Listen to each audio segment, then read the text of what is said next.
एक बार की बात है, उदयपुर नामक गांव में दो सहेलियां रहा करती थी, आराध्या और सपना।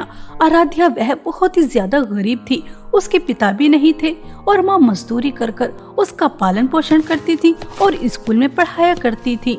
और वहीं दूसरी तरफ सपना, वह बहुत ही ज्यादा अमीर थी, उसके पास धन दौलत की कोई कमी नहीं थी और दोनों में दोस्ती स्कूल में ही हुई थी। दोनों एक साथ स्कूल जाया करती थी और एक साथ स्कूल से आया करती थी। ऐसे ही एक दिन आराध्या की माँ की तबीयत थोड़ी खराब हो जाती है और वह स्कूल नहीं आ पाती। तभी सपना के पास स्कूल की कुछ लड़कियां आती हैं और वह उससे कहती हैं, अरे यार सपना, तू कितनी ज्यादा अमीर है, तेरे पास तो धन दौलत की कोई कमी नहीं, लेकिन फिर भी तो उस गरीब 2 टके की नौकरानी जैसे दिखने वाली आराध्या के बच्चे से दोस्ती रखती है। उसकी ड्रेस से कितनी ज्यादा बदबू आती है, कितनी ज्यादा फटी पुरानी है। तू आसमान का तारा और वो जमीन का गंदा कीड़ा, फिर भी तुम दोनों में दोस्ती कुछ जमती नहीं है। हाँ, कहता तुम बिल्कुल ठीक ही रही हो, मेरा स्टेटस उस गरीब से बिल्कुल मैच नहीं करता, लेकिन क्या तुम देखती नहीं वह मेरी कैसी चापलूसी करती है, मेरे आगे पीछे दुम हिलाकर घूमती रहती है। मैं उसे अगर रात को दिन कहूँ तो रात को दिन ही कहती है। यह समझो मेरा पर्सनल नौकर है, नौकर। हम लोगों का यही तो फायदा होता है, इन गरीबों से काम निकलवाना। नहीं, हमें तो ऐसा नहीं लगता कि वो तेरी नौकर बनकर रहती है। पूरे स्कूल को पता है वह तुम्हारी पर्सनल नौकर नहीं, तुम्हारी दोस्त है। मैं तुमसे शर्त लगा सकती हूँ कि मैं उससे जो भी कुछ कहूँगी वो मेरे लिए करने के लिए तैयार हो जाएगी। अगर यकीन नहीं आता तो कल वह स्कूल आएगी, तभी अपनी आंखों से देख लेना कि वह मेरी नौकर है या फिर मेरी दोस्त, ठीक है? सपना अपनी अमीरी में चूर चूर थी, उसे बेचारी आराध्या की दोस्ती दिखाई नहीं देती थी। अगले दिन आराध्या स्कूल आ जाती है और वह सपना को उदास देखकर उससे कहती है, अरे यार सपना, मैं एक दिन स्कूल नहीं आई तो तुम इतनी ज्यादा उदास हो गई, क्या हुआ? तुम इतनी उदास क्यों बैठी हो? क्या कोई प्रॉब्लम है? आराध्या यार, अगर तुझे बुरा न लगे तो क्या मेरे लिए एक काम कर सकती है? मैं बहुत ज्यादा प्रॉब्लम में हूँ और उस प्रॉब्लम को तो ही सॉल्व कर सकती है। सपना, दोस्ती में कोई भी काम सर झुकाकर नहीं करवाया जाता, सीना ठोकर करवाया जाता है। मैं तुम्हारी दोस्त हूँ, तुम्हारे लिए अपनी जान भी दे सकती हूँ। बताओ क्या प्रॉब्लम है? यार, मेरी मम्मी की डायमंड की रिंग उन्होंने मुझे मेरे बर्थडे पे दी थी और वह मुझसे बाहर डस्टबिन में गिर गई। यार, मैं डस्टबिन के अंदर से रिंग नहीं निकाल सकती और वह मेरी मम्मी का मेरे लिए सबसे बेस्ट गिफ्ट था, बस इसलिए परेशान थी और यह काम किसी और से करवाने के लिए कह भी नहीं सकती। सपना, रो मत, मैं तुम्हारी आंखों में आंसू नहीं देख सकती। मैं तुम्हारी दोस्त हूँ, अगर मैं तुम्हारी प्रॉब्लम सॉल्व नहीं करूँगी तो कौन करेगा? और मैं तो गरीब हूँ, कूड़े कचरे में हाथ डालती ही रहती हूँ। मैं रिंग निकाल दूंगी, तुम चिंता मत करो। आराध्या बेचारी सब बातों से बेखबर कि उसकी दोस्त उसके साथ क्या कर रही है। वह डस्टबिन से उसकी माँ की रिंग निकालने चली जाती है जो कभी गिरी ही नहीं थी और उसके पीछे पीछे सपना स्कूल की लड़कियों को भी ले जाती है और उनसे कहती है, देखो, मैंने तुमसे कहा था ना, वो मेरे लिए कुछ भी करने के लिए तैयार हो जाती है क्योंकि मेरी नौकरानी है ना, नौकरानी। देखो कैसे गंदे कचरे के अंदर से कैसे मेरी माँ की रिंग ढूंढ रही है जो उसके अंदर कभी गिरी ही नहीं। अब तो तुम्हें समझ में आ ही गया होगा कि मैं इस गरीब से दोस्ती क्यों रखती हूँ। ये गरीब होते ही ऐसे हैं, बेवकूफ और नासमझ। सपना, तुम्हारी माँ की रिंग नहीं मिल रही, मैंने कचरे निकाल कर देख लिया, सॉरी यार। कोई बात नहीं, लेकिन यार अब तो क्लास के अंदर मत जाना, तूने गंदे कचरे को हाथ लगाया है ना, तेरे अंदर से बदबू आ रही होगी, क्लास में हम सबका बैठना मुश्किल हो जाएगा। प्लीज कल आ जाना नहा धोकर। मैं इतनी ज्यादा अमीर हूँ, अगर एक रिंग खो गई तो कोई बात नहीं, दूसरी खरीद लूंगी। आराध्या स्कूल के अंदर नहीं जाती और वह घर चली जाती है। ऐसे ही समय बीत रहा था।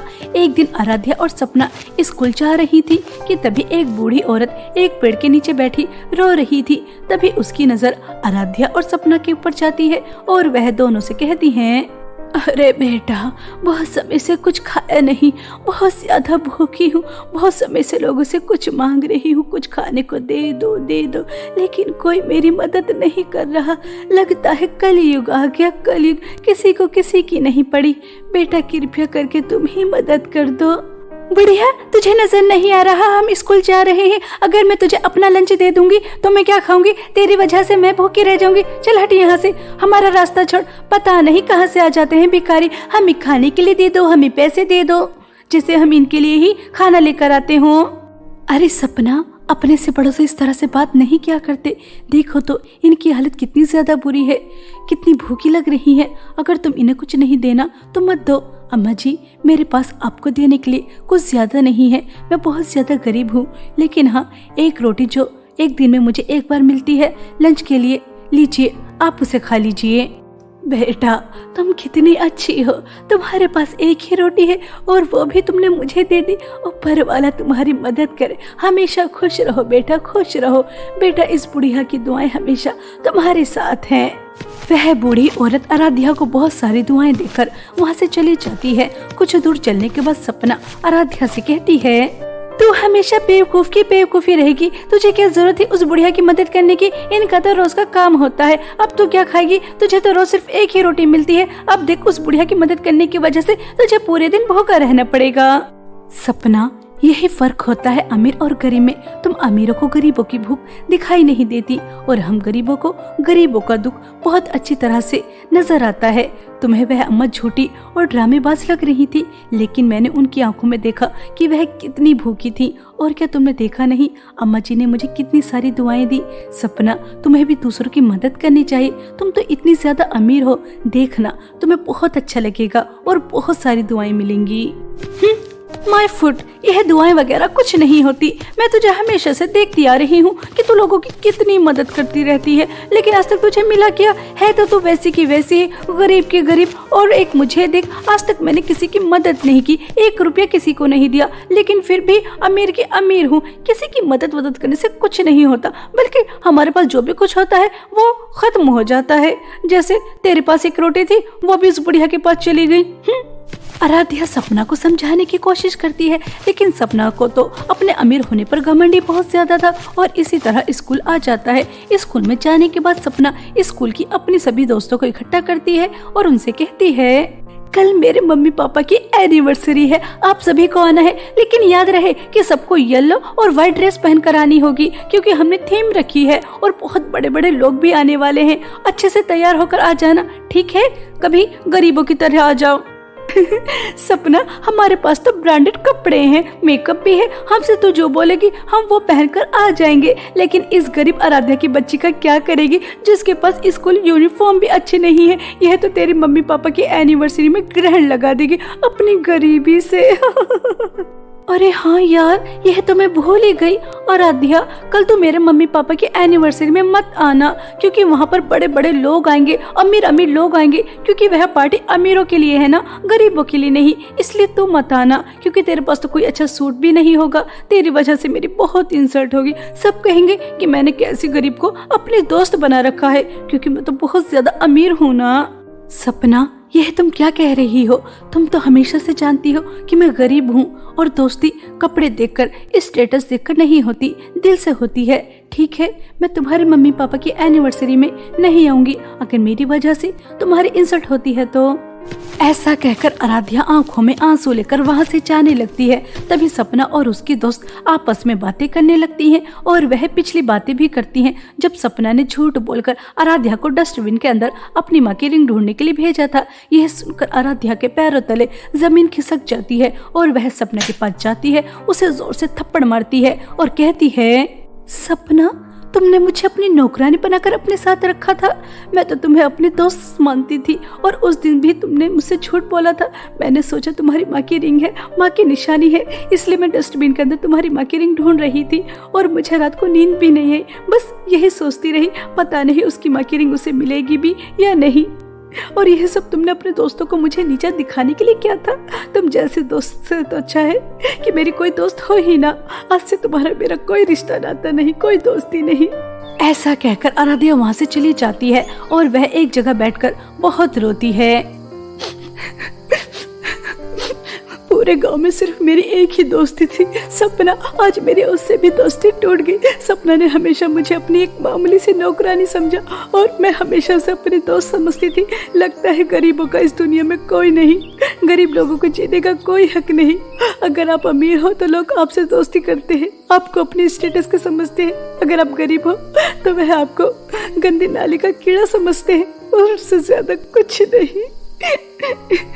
ऐसा सोच सोचकर आराध्या बहुत रो रही थी और वह अपने आंसू साफ कर कर अपने दिल का बोझ कम कर कर अपने घर जाने लगती है कि तभी रास्ते में आराध्या को चमचमाते हुए सोने और चांदी के 2 सूट नजर आते हैं, जिन्हें देखकर वह चौंक जाती है। अरे, इस घने जंगल में यह सोने और चांदी के चमचमाते हुए सूट किसके हो सकते हैं? पता नहीं किस बेचारे के होंगे। थोड़ी देर यहाँ पर इंतजार कर लेती हूँ। अगर यह किसी गलत हाथों में लग गए तो पता नहीं जिसके ये होंगे उसका कितना बड़ा नुकसान हो जाए। हाँ, यही ठीक रहेगा। आराध्या ऐसा सोच रही थी कि तभी जादुई सोने और चांदी के सूट से आवाज आती है। हम कोई मामूली सूट नहीं है, हम जादुई सोने और चांदी के सूट हैं। अगर तुम जादुई सोने का सूट पहनती हो तो तुम्हारे सामने सोना ही सोना आ जाएगा, इतना सोना कि तुम जिंदगी भर खुले हाथों से उड़ाओगी तभी वह खत्म नहीं होगा, और तुम अपनी माँ के साथ एक ऐशो आराम वाली जिंदगी व्यतीत कर सकती हो। चलो जल्दी से मुझे पहन लो और बहुत सारी धन दौलत हासिल करो। मैं भी जादुई चांदी का सूट हूँ, लेकिन मुझे पहनने के बाद तुम्हें धन दौलत नहीं मिलेगी। हम दोनों जादुई सोने और चांदी के सूट को जिस जादूगरनी ने बनाया उसकी जान खतरे में है। अगर समय रहते उन्हें नहीं बचाया गया तो वह मर जाएंगी, और अगर तुम मुझे पहन लेती हो तो तुम्हारे अंदर इतनी शक्ति आ जाएगी कि तुम किसी भी चुड़ैल को, किसी भी बुरी शक्ति का सामना कर सकती हो। लेकिन तुम्हें हम दोनों में से एक ही सूट को पहनना होगा। अब तुम्हारे हाथ में है कि तुम किसी की जान बचाना चाहती हो या फिर धन दौलत लेकर अपनी माँ के साथ हंसी खुशी जीवन व्यतीत करना चाहती हो।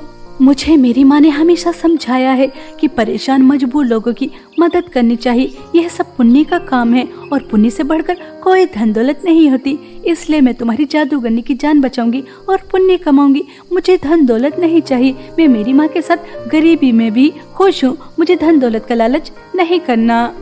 आराध्या, तुम बहुत अच्छी हो। तुम्हारे अंदर बिल्कुल भी लालच नहीं है। हम तो बस तुम्हारी परीक्षा ले रहे थे और तुम हमारी परीक्षा में पास हो गई। अब तुम्हें हमेशा मेरे जादुई चांदी के सूट से धन दौलत मिलती रहेगी। जादुई चांदी के सूट की बातें सुनकर आराध्या बहुत ज्यादा खुश होती है और वह घर आकर अपनी माँ को सब बताती है, और अब दोनों माँ बेटी एक महल जैसे घर में रहने लगती हैं और अपने साथ साथ और भी गरीब लोगों की मदद करती हैं। ऐसे ही समय बीत रहा था। एक दिन सपना फटे पुराने कपड़ों में आराध्या के पास आती है और उससे माफी मांगते हुए कहती है, आराध्या, मुझे माफ कर देना। मैंने तुम्हारी सच्ची दोस्ती को नहीं समझा। हमेशा अपने अमीर होने पर घमंड करती रही, और आज देखो मैं गरीब भी हो गई और अकेली भी। मैंने तुम्हारे साथ बहुत गलत किया।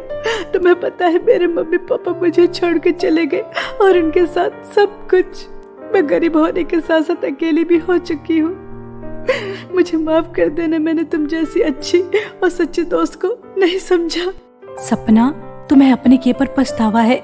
यह देखकर मुझे बहुत अच्छा लगा, और जब मैं गरीब थी तब भी तुम मेरी बहुत अच्छी दोस्त थी, और आज मैं अमीर हो गई तब भी तुम मेरी वही पुरानी वाली दोस्त हो, और तुम अकेली नहीं हो। मेरे साथ मेरे घर में रहोगी, मेरी बहन बनकर। अब कभी अपने आप को अकेला मत कहना। मैंने तुम्हें माफ किया। आराध्या अपना बड़ा दिल कर कर सपना को माफ कर देती है, और अब दोनों दोस्त एक छत के नीचे बहन की तरह हंसी खुशी अपना जीवन व्यतीत करती हैं। और अब सपना भी आराध्या की तरह दूसरों की मदद करती है। इस तरह आराध्या के अच्छे स्वभाव की वजह से सपना भी पूरी तरह से बदल जाती है, और दोनों दोस्त एक साथ हंसी खुशी अपना जीवन व्यतीत करती हैं। एक बार की बात है, रामपुर नामक गांव में 3 बहनें पायल, प्रीति और नेहा अपनी गरीब माँ के साथ एक किराए के घर में रहा करती थी। कावेरी अपनी तीनों बेटियों का पालन पोषण करने के लिए रात दिन मेहनत किया करती थी, तब जाकर उसे चंद रुपये मिलते थे, जिसकी वजह से घर का किराया और अपनी 3 बेटियों को 2 समय का खिलाना और उन्हें शिक्षा देनी कावेरी को बहुत मुश्किल हो जाया करती थी। ऐसे ही कठिनाइयों से भरा जीवन कावेरी और उसकी 3 बेटियों का चल रहा था।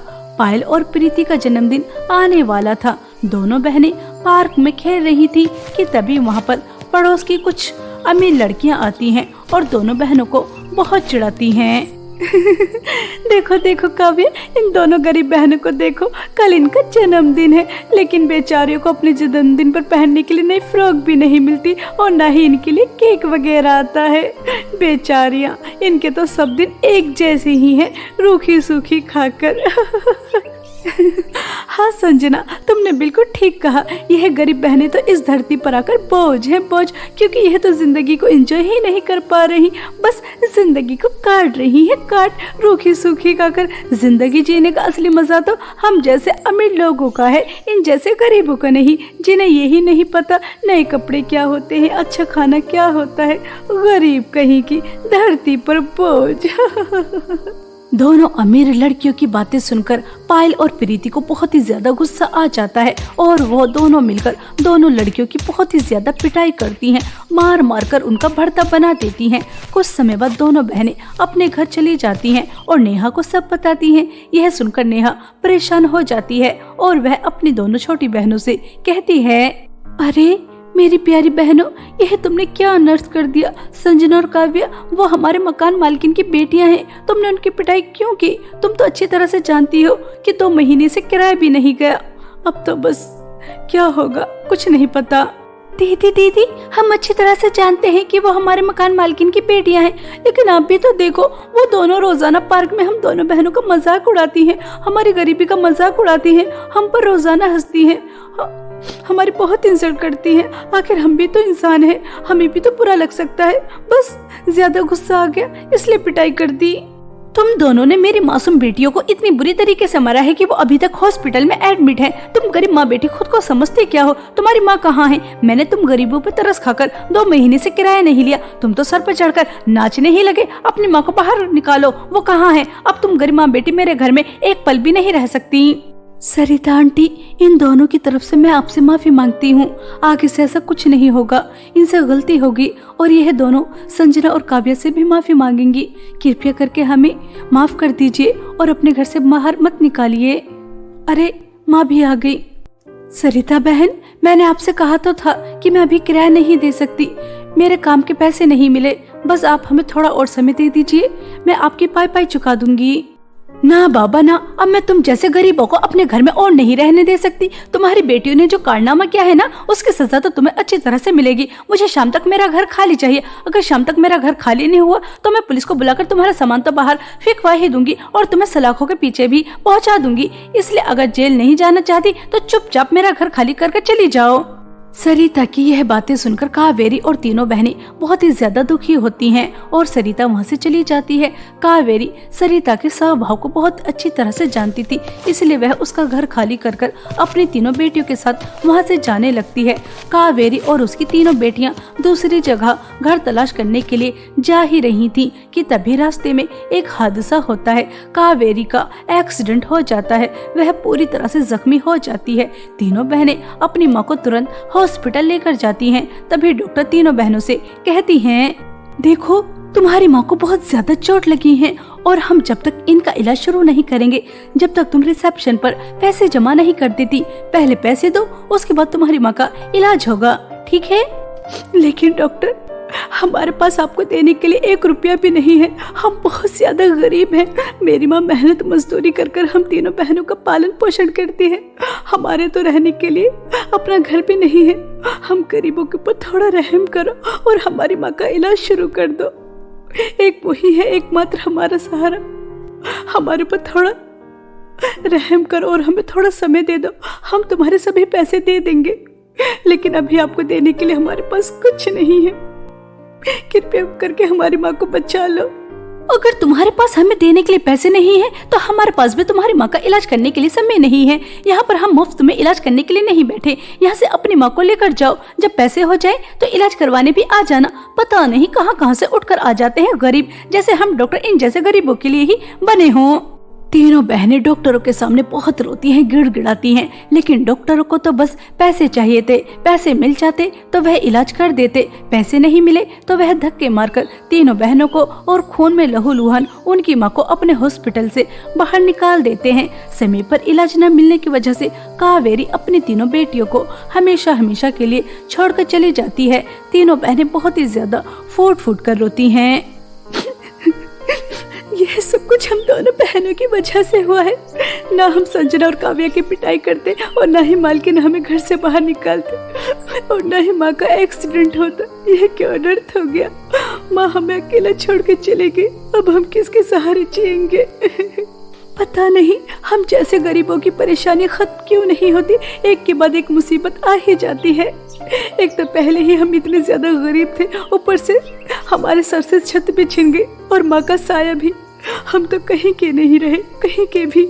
इस तरह से तीनों बहनें बहुत रोती हैं और अपनी माँ का दाह संस्कार कर देती हैं। तीनों बहनों को सर छुपाने के लिए कहीं न कहीं तो रहना था, इसलिए वह जंगल में झोपड़ी डालकर उसके अंदर रहती हैं। और नेहा दोनों बहनों से बड़ी थी, इसलिए वह बाहर कमाने के लिए निकल जाती है। बहुत ही ज्यादा धक्के खाने के बाद नेहा को एक बहुत बड़े शोरूम पर साफ सफाई करने का काम मिल जाता है। अब नेहा मेहनत से काम करती और अपनी दोनों छोटी बहनों का पालन पोषण करती है। शोरूम की मालकिन भी नेहा के काम से बहुत ज्यादा खुश थी।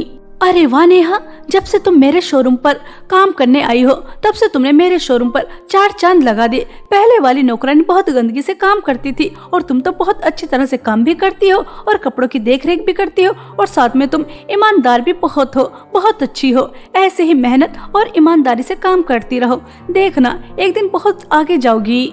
शोरूम मालकिन हमेशा इसी तरह नेहा की तारीफ किया करती थी। ऐसे ही समय बीत रहा था।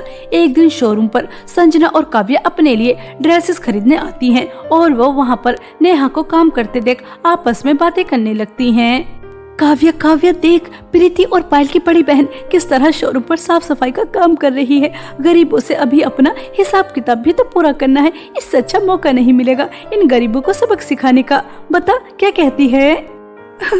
हाँ, तो बिल्कुल ठीक कह रही है। इससे अच्छा तो मौका मिल ही नहीं सकता। देख, जो इतनी ज्यादा महंगी ब्रांडेड फ्रॉक ट्राई की है उन्हें यहाँ से चुरा के ले जाते हैं। सारा इल्जाम इस नेहा की बच्ची के ऊपर आ जाएगा। उसके बाद देखते हैं कि यह गरीब बहनें हमारे कहर से कैसे बचती हैं। बहुत मजा आएगा, बहुत। ऐसा कहकर दोनों बहनें बहुत खुश हो रही थी और वह महंगी ब्रांडेड फ्रॉक चुरा कर ले जाती हैं और नेहा भी अपना काम कर चली जाती है। अगले दिन जब वह काम करने आती है तो शोरूम मालकिन गुस्से से आग बबूला थी और वह नेहा को जोर से थप्पड़ मारकर कहती हैं, नेहा, मेरे यहाँ पर इस स्टाफ 10 साल से काम कर रहा है। आज तक ऐसी गलती कभी नहीं हुई। तुम चंद महीने से ही आई हो और तुमने चोरी करनी शुरू कर दी। मैंने तुम्हारी थोड़ी क्या तारीफ कर दी, तुम तो आसमान पर ही चढ़कर बैठ गई। तुम मेरे महंगे फ्रॉक चुरा कर लेकर गई हो। मुझे उनके पैसे चाहिए, वो भी 50,000 रुपए। और आज के बाद तुम मेरे शोरूम पर काम करने भी नहीं आओगी। तुम जैसे चोरों की मेरे शोरूम पर कोई जरूरत नहीं है। मैं गरीब जरूर हूँ लेकिन चोर नहीं। मैं एक समय भूखा रह सकती हूँ लेकिन चोरी कर अपना कभी पेट नहीं भरूंगी। आपको कोई गलत फहमी हुई है। मैंने कोई फ्रॉक वगैरह नहीं चुराए। मैं कभी चोरी कर ही नहीं सकती। सभी चोर चोरी करने के बाद यही कहते हैं कि वो चोर नहीं है। अगर चोर चोरी करने के बाद यह मान ले कि उसने चोरी की है तो फिर वह चोरी करे ही क्यों। मुझे कुछ नहीं पता। मुझे 50,000 रुपए चाहिए। वो तुम कहाँ से ला कर दोगी? मैं कुछ नहीं जानती। मुझे शाम तक मेरे पैसे चाहिए, वरना मैं तुम्हारे और तुम्हारी बहन के साथ क्या कर सकती हूँ तुम्हें अंदाजा भी नहीं है। इसलिए शोरूम से बाहर निकलो और मुझे शाम तक 50,000 रुपए ला कर दो।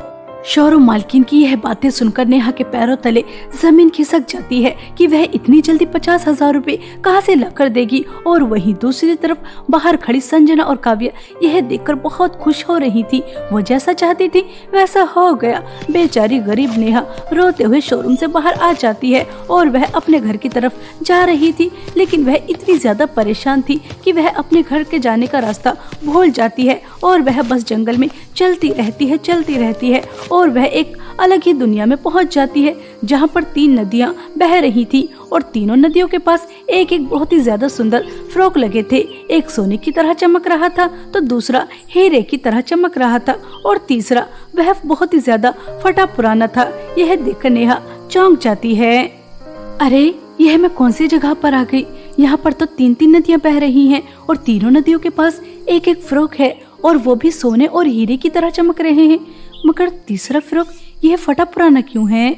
तुम्हारा इस मायावी दुनिया में बहुत बहुत स्वागत है।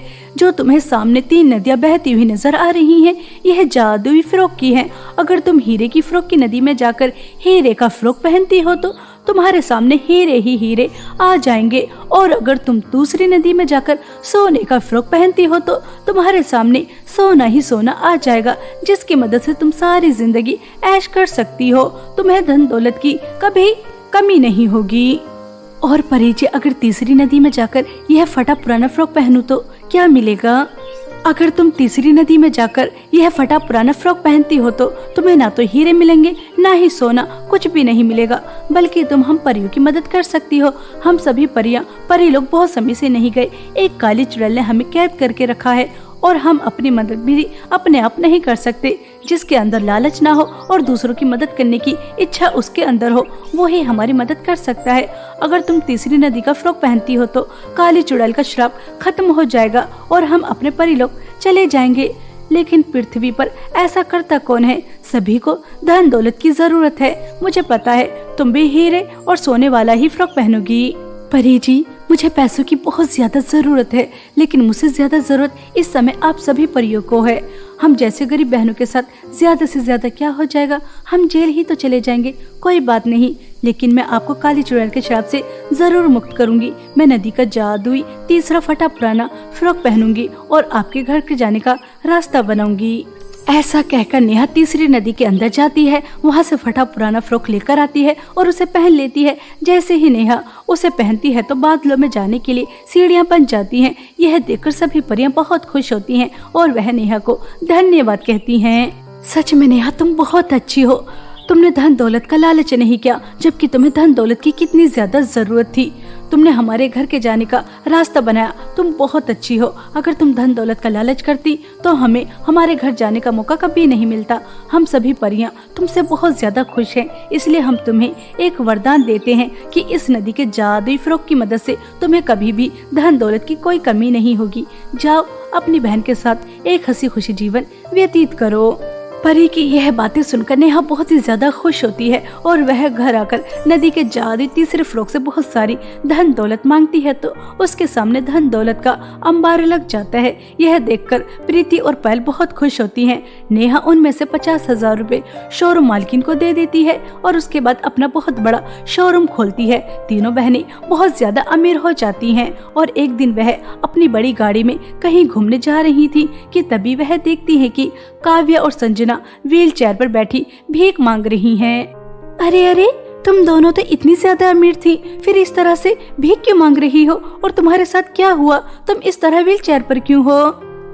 हमें हमारे कर्मों की सजा मिली है। हमने तुम्हारी गरीबी का बहुत मजाक उड़ाया, तुम्हें परेशान करने का कोई मौका नहीं छोड़ा, जिस वजह से उसकी सजा हमें इसी दुनिया में मिल गई। हम दोनों बहनों को अच्छी तरह से समझ में आ गया कि हमें कभी भी किसी के साथ गलत नहीं करना चाहिए, कभी किसी का मजाक नहीं उड़ाना चाहिए। हो सके तो तुम तीनों बहनें हम दोनों बहनों को माफ कर देना।